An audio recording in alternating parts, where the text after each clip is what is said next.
Hola tout le monde, j'espère que vous allez bien. Aujourd'hui je vous retrouve pour une nouvelle vidéo. Il s'agit d'une vidéo coup de cœur parce que c'est un livre qui a été édité il y a pas mal de temps déjà. Et j'avais quand même envie de vous en parler parce que ça faisait un petit moment qui me faisait de l'œil à la médiathèque. Et malgré toutes les lectures que j'ai en ce moment à faire, je me suis dit, bah vas-y Mylène, sois plaisir, allez lâche-toi, prends-le. Donc voilà, c'est pas une série, c'est pour ça que je me suis permise de le prendre, dit la fille qui a aussi pris des séries. Voilà, donc il s'agit de Une vie ailleurs de Gabrielle Zévin aux éditions Albin Michel. Wiz Albin Michel, j'oublie toujours le Wiz. Qui a été édité en 2002 si je me souviens bien. Je ne veux pas dire de bêtises. Ben non, en 2005, voilà. J'étais totalement à côté de la plaque. Dont le titre original est Elsewhere. Elsewhere, oui, c'est ça. Donc en fait on va suivre l'histoire de Liz Hall qui a 15 ans, tout juste 15 ans, et qui vient de mourir dans un accident de vélo. Voilà.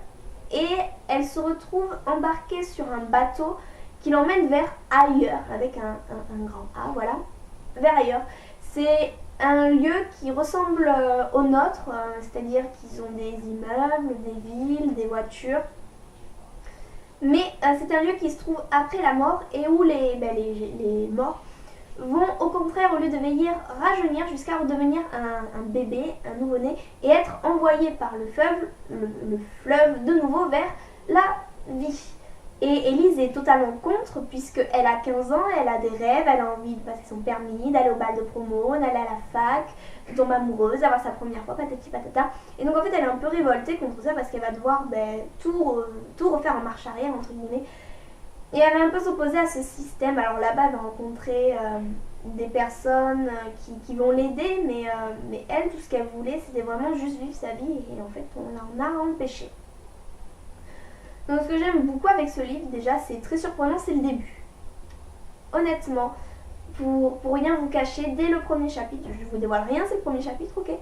Dans le premier chapitre, c'est pas Liz qui nous parle et c'est assez perturbant, on comprend qu'au bout d'une page ou deux, c'est en fait sa chienne qui nous parle.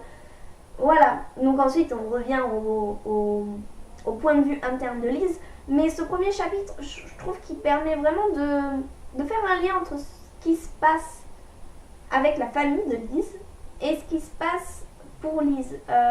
C'est-à-dire qu'on voit vraiment l'environnement dans lequel elle était et on comprend qu'elle soit triste en fait de quitter cette famille aimante au final parce qu'elle avait des parents qui l'aimaient, un petit frère, sa chienne.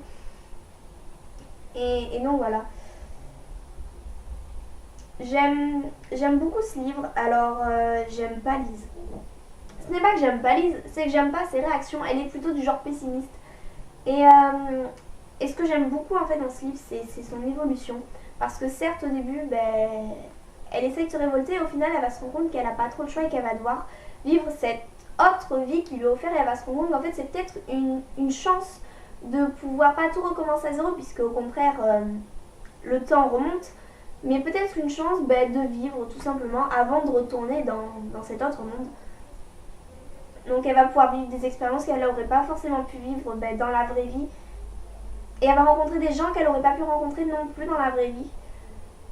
Et voilà, donc on passe vraiment d'une jeune fille pas naïve mais révoltée qui n'en fait qu'à sa tête, qui est exaspérante, faut le dire, parfois j'avais envie de prendre le livre et... Donc voilà, non vraiment, on voit vraiment l'évolution du personnage tout au long du livre. Et c'est contradictoire en fait parce qu'on voit l'évolution de son personnage alors qu'elle est en train de rajeunir. Je sais pas si vous voyez le paradoxe. Normalement lorsqu'un personnage évolue c'est parce qu'il vieillit. Et là en fait Liz va vieillir mais par rapport à l'expérience qu'elle va recevoir de cette aventure. Et au contraire elle va rajeunir et elle va se rendre compte que rajeunir c'est peut-être pas forcément une mauvaise chose finalement.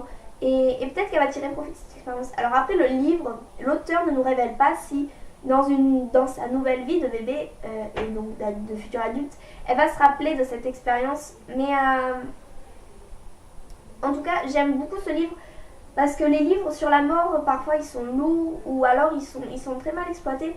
Et que là, au contraire, j'ai pas l'impression qu'on parle de la mort, mais on a l'impression qu'on parle de la vie. Et c'est pour ça que j'aime bien le titre Une vie ailleurs, parce qu'au final, on ne parle pas de la mort, mais vraiment d'une vie ailleurs. Qu'est-ce qui se passe après? Est-ce qu'il y a autre chose? La mort, peut-être que c'est pas une finalité en soi. Donc voilà, c'était mon petit coup de cœur en fait, j'avais envie de vous en parler. Ben voilà, c'est tout ce que j'avais à dire. Hein. Parce qu'après, je ne peux pas trop vous en révéler non plus, parce qu'après, ben, c'est vraiment ces expériences et ces réactions qui font que le livre est... Et là, il n'est pas très long. Hein. En plus, c'est écrit relativement gros, c'est relativement simple. Donc voilà. J'espère que cette vidéo vous aura plu, elle est assez rapide, j'en conviens. Comme d'habitude, toutes les infos seront en bas, dans la barre d'infos. Voilà, tout simplement, n'hésitez pas à aimer la vidéo et à vous abonner. C'est sur le petit truc rouge en bas, juste en bas. Descendez. En attendant, moi sur ce, je vous souhaite de bonnes lectures comme d'habitude et je vous fais plein de gros bisous.